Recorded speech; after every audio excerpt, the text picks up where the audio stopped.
Em 1933, Berlim estava esmagada pela Grande Depressão Global. Cerca de 30% da população em idade de trabalhar estava desempregada, e filas em cozinhas comunitárias como essa eram cenas comuns em toda a cidade. Era uma realidade dura, de fome e incerteza, que parecia não ter fim. 6 anos depois, em 1939, a Berlim que vemos mudou completamente. Era o aniversário de Hitler e o desemprego praticamente não existia mais. As cozinhas comunitárias desapareceram, substituídas por outra realidade: a exibição de um exército poderoso, equipado com milhares de tanques modernos, obuseiros, caminhões e centenas de aviões de combate. Esse mesmo exército, que em pouco tempo humilharia forças belgas, holandesas, nórdicas, polonesas, britânicas e francesas, foi construído praticamente do zero em apenas 6 anos. E isso, mesmo com a Alemanha tendo acesso limitado a matérias-primas essenciais, como minério de ferro, borracha e petróleo. Essa transformação quase inacreditável, esse milagre econômico que surgia em meio à devastação, não aconteceu por acaso. Tudo foi cuidadosamente planejado por um homem, Hjalmar Schacht, um economista brilhante e ousado, que ganhou o apelido de Mago das Finanças Internacionais, por seus métodos pouco ortodoxos, que faziam a Alemanha nazista desafiar a lógica econômica. Mas como ele conseguiu isso? E o que podemos aprender com o chamado milagre econômico nazista nos dias de hoje? Neste vídeo, vou te contar não só os truques de Schacht para reconstruir a economia alemã, mas também como essas estratégias mudaram o equilíbrio de poder mundial e empurraram a Alemanha para a guerra. Além disso, vou contar a história de como Schacht, que começou como democrata de centro-esquerda, acabou trabalhando para os nazistas. E por que, apesar de seu milagre econômico, terminou preso em um campo de concentração. Para realmente entender o chamado milagre econômico nazista, precisamos olhar para o que veio antes: a Alemanha Imperial, a Primeira Guerra Mundial e a República de Weimar. A história começa no início do século XX, quando o Império ainda dominava o cenário mundial, mas já começava a sentir o desafio de uma nova potência europeia, a Alemanha Imperial, formada em 1871. Pouco tempo depois, nasce no norte da Alemanha, no estado de Schleswig-Holstein, um jovem filho de um comerciante alemão e de uma baronesa dinamarquesa. Ele se mostrou inteligente, ambicioso e determinado. Fez carreira acadêmica de sucesso, conquistando um doutorado em economia na Universidade de Kiel e rapidamente subiu na hierarquia do Dresdner Bank, o segundo maior banco da Alemanha, até se tornar vice-diretor.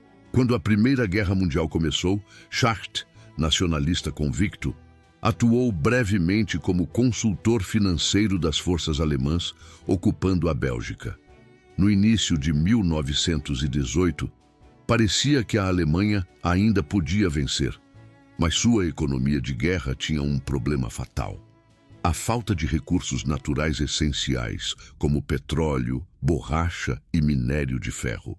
Além disso, o bloqueio naval aliado prejudicava seriamente o esforço de guerra alemão.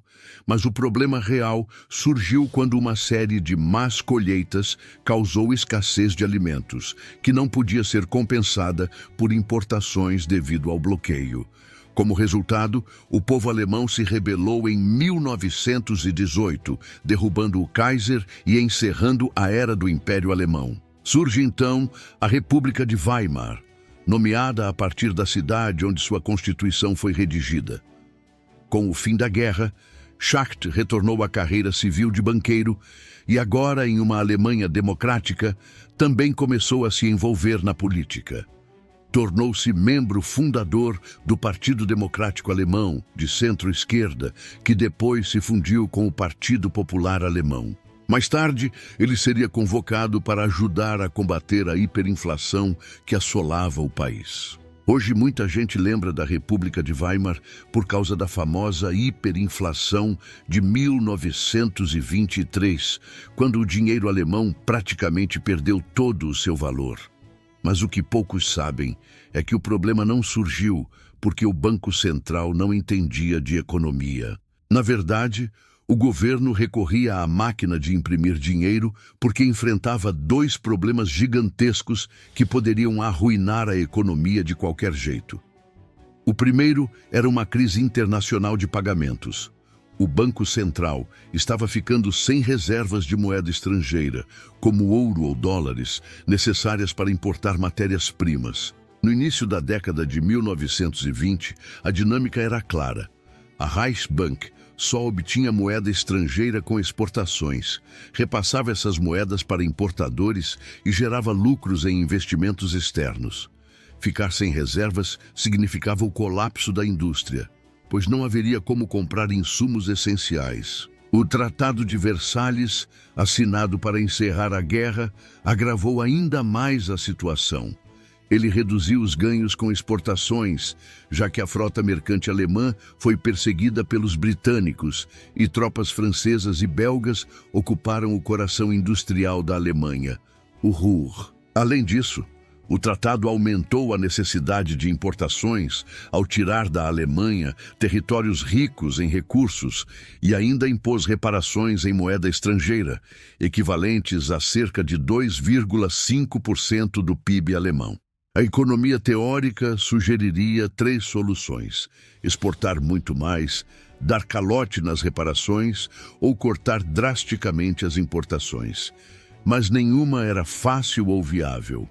Construir uma indústria exportadora competitiva levaria décadas. Dar calote seria perigoso, com os exércitos aliados na porta.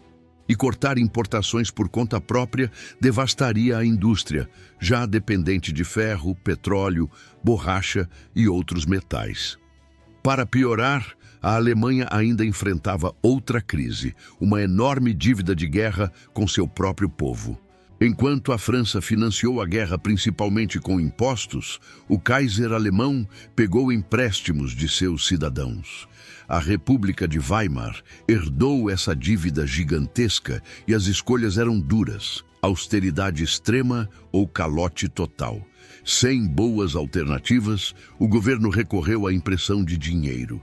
Isso gerou inflação acelerada, mas também manteve o desemprego relativamente baixo e, em alguns anos, praticamente eliminou a dívida de guerra. Em 1923, os alemães estavam fartos da inflação descontrolada. Com o dinheiro perdendo valor a cada dia, a população viu suas economias e aposentadorias virarem pó. Foi nesse contexto que Schacht entrou em cena, chamado pelo Partido Popular Alemão para restaurar a confiança na economia e dar fim à hiperinflação que estava sufocando o país. O primeiro passo de Schacht foi preparar uma nova moeda, capaz de eliminar os zeros intermináveis das cédulas antigas. Mas isso por si só não resolveria os problemas fundamentais. A Alemanha precisava equilibrar sua balança de pagamentos, principalmente lidando com as reparações de guerra. Schacht sabia que não poderia fazer isso sozinho, então trabalhou com aliados no governo para negociar o Plano Dawes, que reduzia temporariamente os pagamentos e permitia que a economia se recuperasse sem sufoco imediato. Com isso, a impressão de dinheiro perdeu a justificativa e a inflação caiu rapidamente. A economia se estabilizou e a Alemanha voltou a atrair investimentos estrangeiros, entrando em um período conhecido como a Era de Ouro de Weimar. Apesar do crescimento, por baixo da superfície, problemas sérios continuavam. As reparações aumentariam assim que a economia melhorasse, e a dependência de investimentos estrangeiros ainda deixava o país vulnerável. O cenário parecia promissor até 1929, quando a Bolsa de Valores dos Estados Unidos entrou em colapso. A Alemanha foi duramente atingida por dois motivos. Os empréstimos de Wall Street cessaram abruptamente e as exportações despencaram devido ao protecionismo adotado pelos Estados Unidos e pelo Reino Unido. Assim, a Alemanha se viu novamente em uma crise de pagamentos, cercada por desemprego e incerteza. Diferente da hiperinflação anterior, imprimir dinheiro não era mais uma opção, e aumentar exportações era inviável a curto prazo. Cortar importações essenciais arruinaria a indústria e deixaria a população ainda mais empobrecida. Schacht precisava encontrar soluções criativas, quase radicais, para evitar que a Alemanha mergulhasse em um colapso econômico total. Em 1933, o cenário político da Alemanha já estava completamente transformado. O Partido Nazista se tornara a força mais poderosa no país e, após manobras políticas intensas, Hitler assumiu o poder como Führer.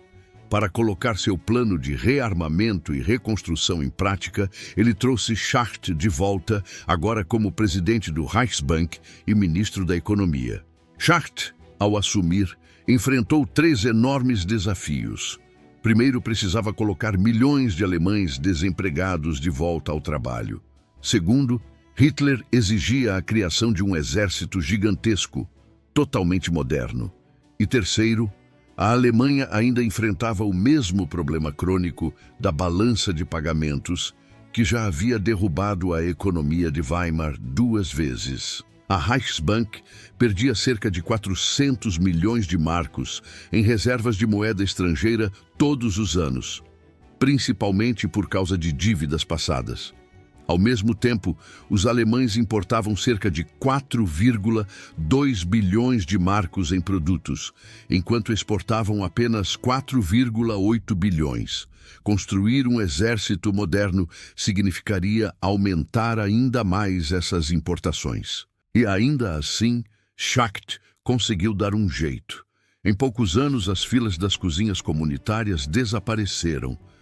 Praticamente todos os alemães tinham emprego, a economia estava mais forte do que nunca e Hitler desfilava seu novo exército pelas ruas de Berlim.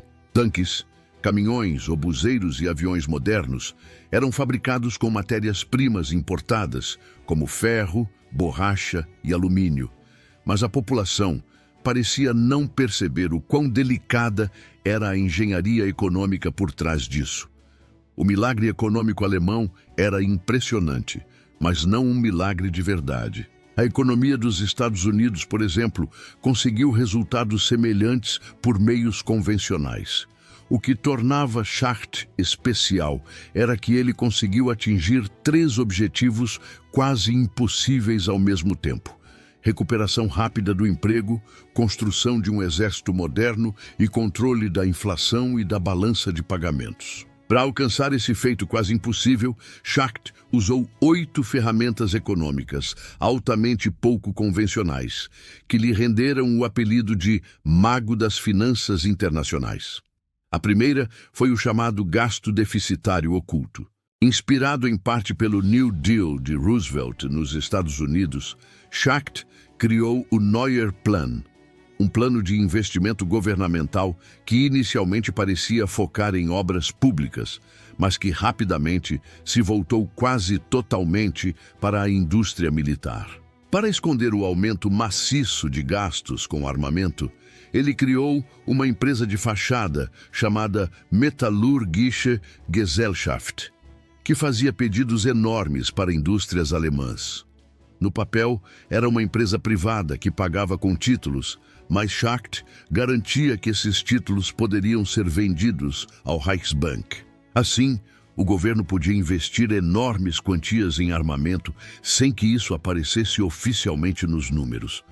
O segundo truque de Schacht foi o controle dual de salários. Ele intervinha no mercado de trabalho para impedir aumentos salariais, mesmo com a economia crescendo e a população empregada. Os sindicatos foram banidos e substituídos pela Frente de Trabalho Alemã, que mais controlava do que defendia os trabalhadores. Dessa forma, embora a economia crescesse, a maior parte dos alemães não via um aumento real em seus salários. O terceiro instrumento foram os controles de preços. Sempre que os preços de produtos essenciais, como tecidos ou alimentos importados, começavam a disparar, o governo impunha limites. Isso mantinha a inflação sob controle, mas gerava escassez em vários setores. Combinando salários estagnados e preços controlados, Schacht conseguia empregar praticamente toda a força de trabalho sem provocar inflação, embora houvesse escassez em alguns produtos.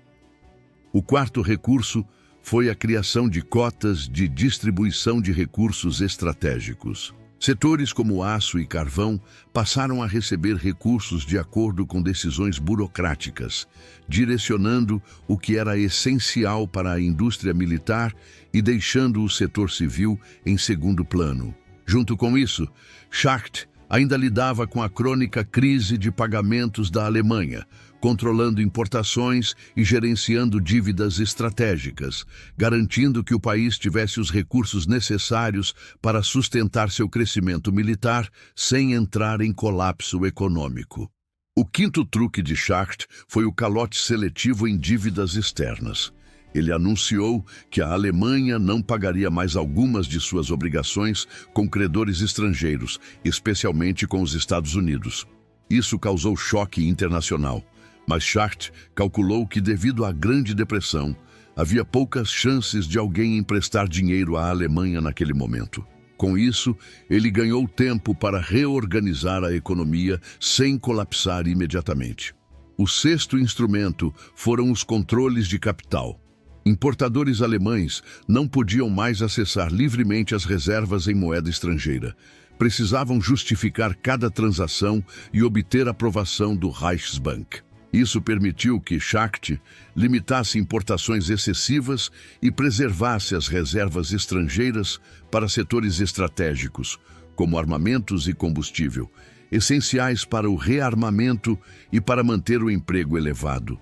O sétimo truque foi o subsídio às exportações. Com a desvalorização das moedas estrangeiras e o protecionismo global, as exportações alemãs ficavam menos competitivas. Schacht criou incentivos financeiros e apoio direto para empresas exportadoras, garantindo que a Alemanha continuasse gerando entrada de moeda estrangeira e equilibrando parcialmente a balança de pagamentos, mesmo em meio a um mercado global hostil. O oitavo e último instrumento foi o controle pessoal sobre o capital de cidadãos que queriam emigrar, especialmente os judeus. Para evitar que riquezas fossem transferidas para fora do país, limitou a quantidade de ativos que poderiam levar ao exterior. Isso não só preservou reservas estrangeiras essenciais, mas também teve consequências trágicas. Muitos judeus permaneceram na Alemanha, expondo-se à perseguição e ao genocídio que se seguiria. Combinando esses 8 instrumentos, gastos deficitários ocultos, controle de salários, controle de preços, cotas estratégicas, calote seletivo, controles de capital, subsídios a exportações e restrição de saída de capitais, Schacht conseguiu quase milagrosamente reduzir o desemprego, construir um exército moderno e manter a economia sob controle. Era uma engenharia econômica precisa, mas profundamente autoritária, que sacrificava liberdades civis e a prosperidade de muitos cidadãos em nome do poder do Estado e do esforço militar. A partir de 1935, 2 eventos começaram a minar a influência de Schacht. Primeiro, os nazistas anunciaram oficialmente o rearmamento, quebrando o Tratado de Versalhes. Com isso, o truque secreto de Schacht para esconder os gastos militares já não era mais necessário. Além disso, a Alemanha precisava acelerar ainda mais sua produção militar, pois se preparava para confrontar potências como Estados Unidos, Reino Unido e União Soviética, muito maiores em recursos e população. O segundo evento crucial foi o Plano de 4 anos, anunciado por Hitler em 1936. O objetivo era preparar a Alemanha para a guerra total e torná-la autossuficiente, para que um bloqueio aliado não a impedisse de lutar.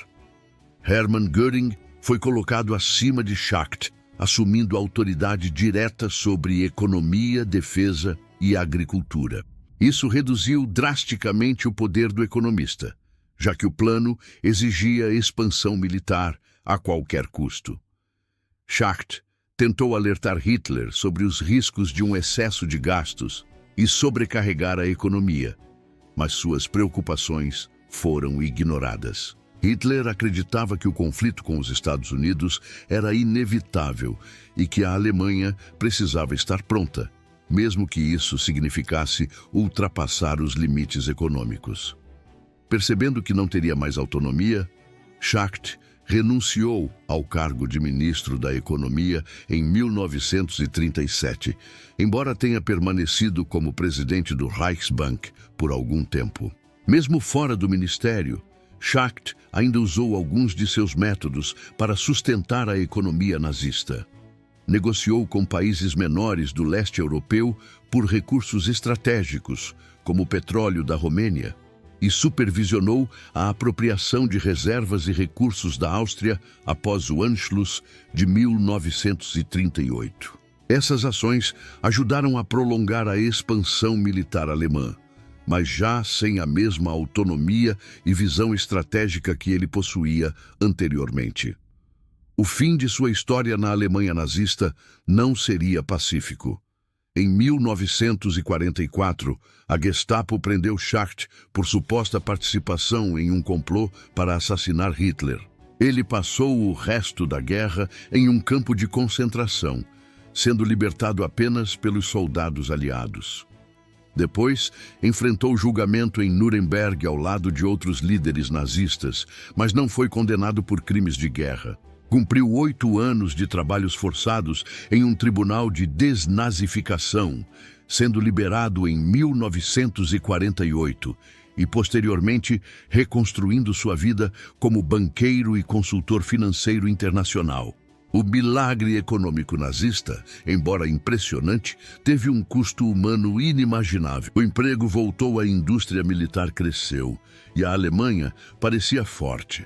Mas tudo isso foi construído sobre um controle extremo da população.